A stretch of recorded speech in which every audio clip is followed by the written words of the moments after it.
part 2 of Canterville Ghost by Oscar Wilde. So the Canterville Ghost met the Otis family. Yes, the ghost failed to frighten the Otis family. So it's Otis 1, Ghost 0. In chapter 3, we find that Mr. Otis was not very pleased with the manners of the twins. Hurling pillows at the Canterville Ghost was so disrespectful of the twins. According to Mr. Otis, the Canterville Ghost, Sir Simon, deserved their respect. After all, he's been there for more than 300 years. But at the same time, he was also disappointed at the ghost for not accepting his gift of the lubricating oil. Mr. Otis felt that the sound of the chains was too loud. How could somebody ever sleep at night if he continued to make that kind of noise every night? So Mr. Otis said that if he continues to clank those chains every night, then the last resort will be to take his metal chains away.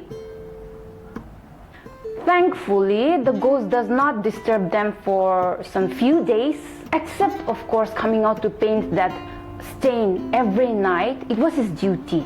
Every night he would repaint the stain in different shades and colors, and every morning Washington would wipe it off with Pinkerton's stain remover. Although the Otis family was a little excited because the color seemed to change. They were having fun seeing the color of the stain change, except Virginia. In fact, one morning when they woke up to find that the stain was emerald green in color, Virginia began to cry. Why would she cry for the color changing? I know, but I'm not going to tell you now. One Sunday night, he decides to appear.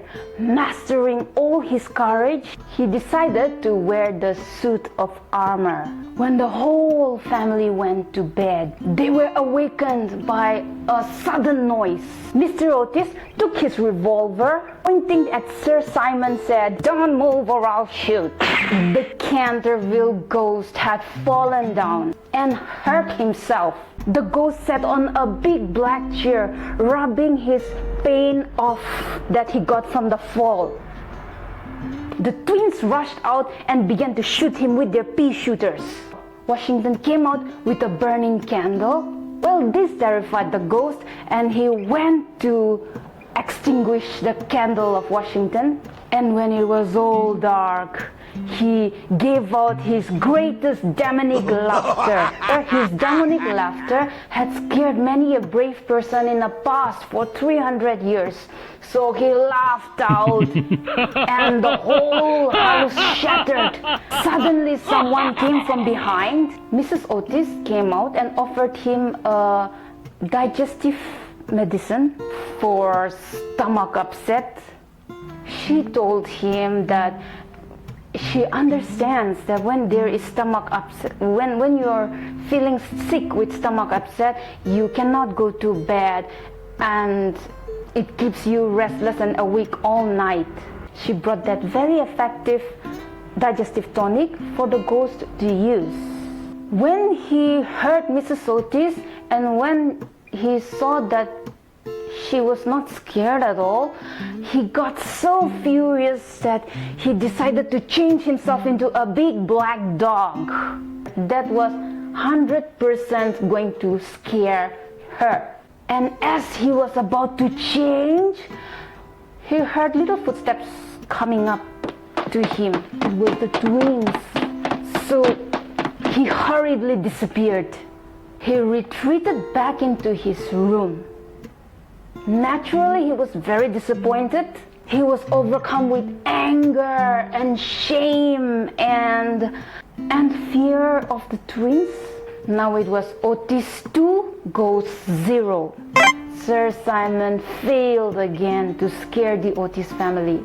Time for another revenge. On August 17th, Sir Simon decided that on that fateful night, he would take his revenge. He decided to wear a large slouch hat with red feather and frills on his neck and wrist. he sorted out a plan that on 17th he was going to scare everyone.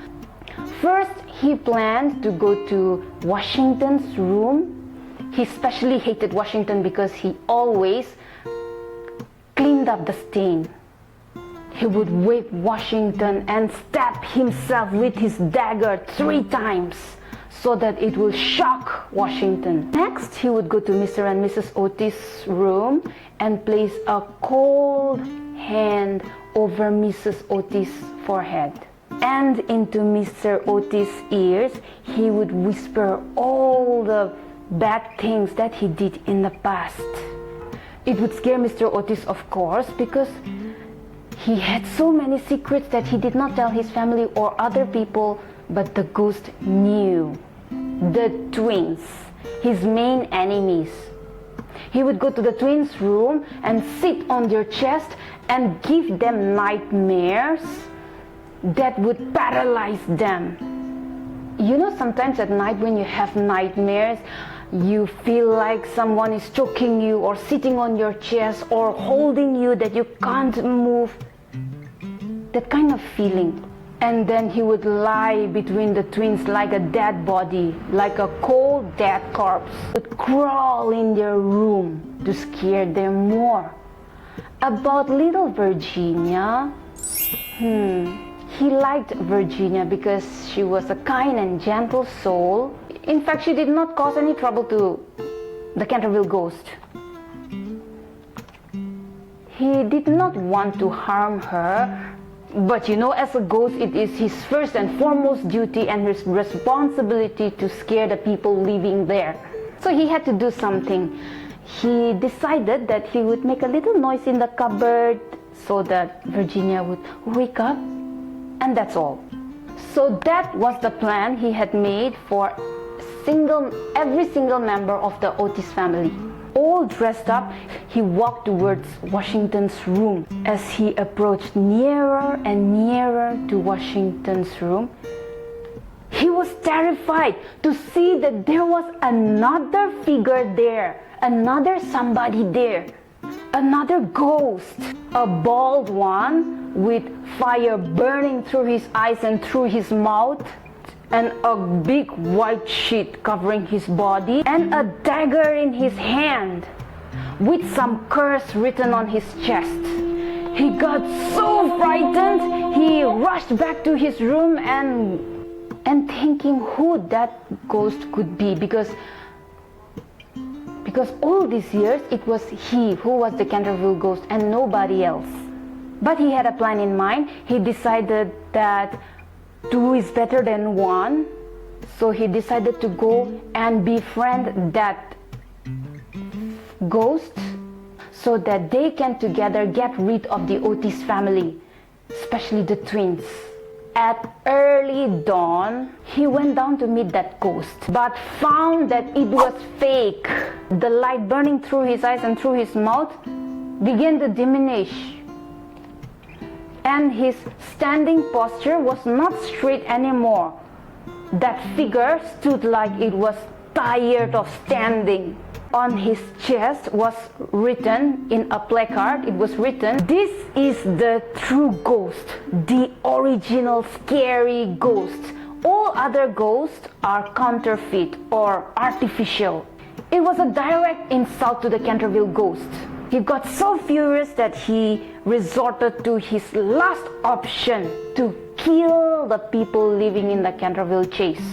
He cursed the people living in the Canterville Chase, saying that when the Chanticleer crows twice, that means when the cock crows twice, he cast a spell. Every human living in the Canterville Chase will die. No sooner did he say the curse and the cock crowed. His curse was finally coming to reality. So he laughed. Now the Otis family was going to pay for challenging the Canterville ghost. Will the cock crow twice? Will the Canterville ghost be able to take his revenge?